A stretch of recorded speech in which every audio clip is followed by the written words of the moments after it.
दूसरे गुरु आशीर्वाद देंगे तो गुरु देंगे, रास्ता बताएंगे तो गुरु बताएंगे, धन संपत्ति देंगे तो माता पिता देंगे, दुख में सहयोग करेंगे तो माता पिता करेंगे। कोई करेगा? पितृ देवो भव, पिता देवता होता है। मातृ देवो भव, माता देवी होती है। गुरु देवो भव, गुरु देवता होता है। क्यों? कि वो तुम्हें दिख रहा है, तुम्हारी हेल्थ में लगातार लगा हुआ है। जो लगा है, जो तुम्हारे दुख को देख करके दुख प्रकट करे, वो देवता है।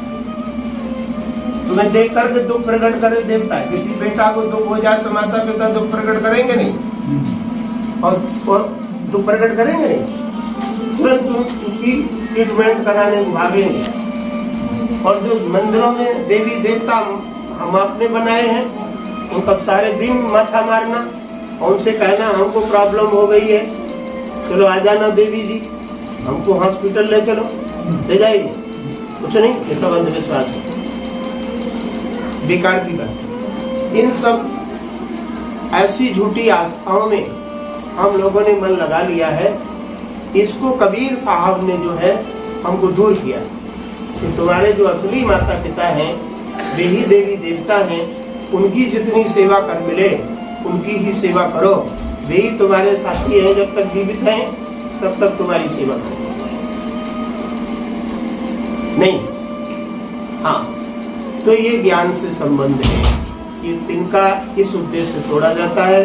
किसी देवी देवता जो मनुष्य ने प्रतिमाएं बनाई हैं, मनुष्य की जो प्रतिमाएं बनाई हुई हैं, किसकी बनाई?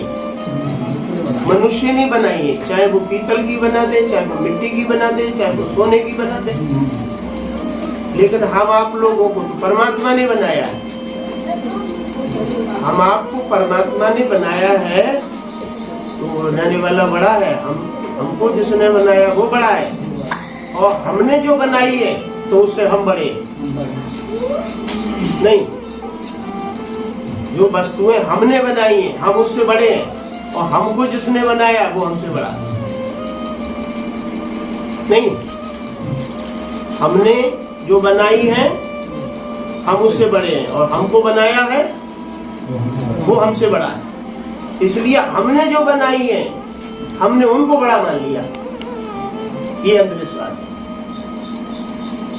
हमने ही बनाई है और हम ही पूज रहे हैं। हमको जिसने बनाया है हम उसको पूजे, उसका भजन करें, उसका नाम जपें। ये ज्ञान यज्ञ, इसलिए इसमें ज्ञान की बात होती है। तो पूजा गुरु की कीजिए, सब पूजा देहि माए। पूजा गुरु की कीजिए, सब पूजा देहि माए। ज्यों जल सींचे मूल तरु, शाखा पत्र घाएं। यदि आप लोग अभी किसी टीचर प्रोफेसर के पास नहीं गए होते, एक साकार शरीरधारी किसी टीचर प्रोफेसर के पास नहीं गए होते, तो जो आज सेवा सर्विस मिली होती? किसी मरे हुए टीचर प्रोफेसर की मूर्ति को पूजते तो शिक्षा मिली होती? नहीं मिली होती। जो जीवित है, योग्य है, विद्वान है और योग्य है, उसके शरण में पहुंच जाओगे तो ज्ञान मिलता है, नहीं मिलता तो वही गुरु है। तो ज्ञान का गुरु है, और शिक्षा का गुरु होता है, और दीक्षा का गुरु होता है। किसका? शिक्षा और दीक्षा। शिक्षा जिसकी परिपूर्ण है उसको भी आनंद आता है, और दीक्षा जिसकी अच्छी है उसको भी सुख मिलता है। शिक्षा पढ़ाने वाला टीचर भी अच्छा होना चाहिए, तो वो स्टूडेंट नाम लेता है कि वो टीचर बहुत अच्छा था, उसकी पढ़ाई हमको समझ में आती थी। नहीं होता? आती थी, और ना आवे तो हाँ। इसलिए यहाँ भी संसार के टीचर अच्छा पढ़ा दे कि दुनिया का सुख मिलने लगता है, और कोई ज्ञानी पुरुष ज्ञान बढ़िया दे दे तो दीक्षा अच्छी हो जाती है। तो शिक्षा और दीक्षा जिसकी दोनों मजबूत हैं, उनका जीवन में अवरोध नहीं आता है, उनके जीवन में रुकावट नहीं आती है।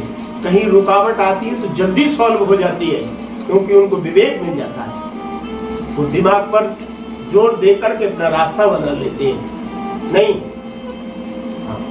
इसलिए कबीर साहब कहते हैं 2 गुरु होना चाहिए, एक शिक्षा का और एक दीक्षा का। और शिक्षा का अगर ना मिला हो और एज आगे बढ़ गई हो तो दीक्षा का तो मिल ही जाना चाहिए। हाँ, कुछ लोग पढ़ते, एज बढ़ जाती है, पढ़ नहीं पाते हैं, अधूरी पढ़ाई रह जाती है। तो फिर अधूरी पढ़ाई रह जाती है या नहीं भी पढ़ पाते हैं तो किसी ज्ञानी पुरुष की शरण में पहुंच जाओ तो पढ़े हुए जैसा ही विवेक हो जाता है, पढ़े हुए जैसा ही हो जाता है। कितने पढ़े लिखे सर्विस करने वाले लोग मुर्गा खा रहे हैं, सर्विस करने वाले लोग बोतल पी रहे हैं, सर्विस करने वाले लोग गंदी गंदी चीजें खा रहे हैं,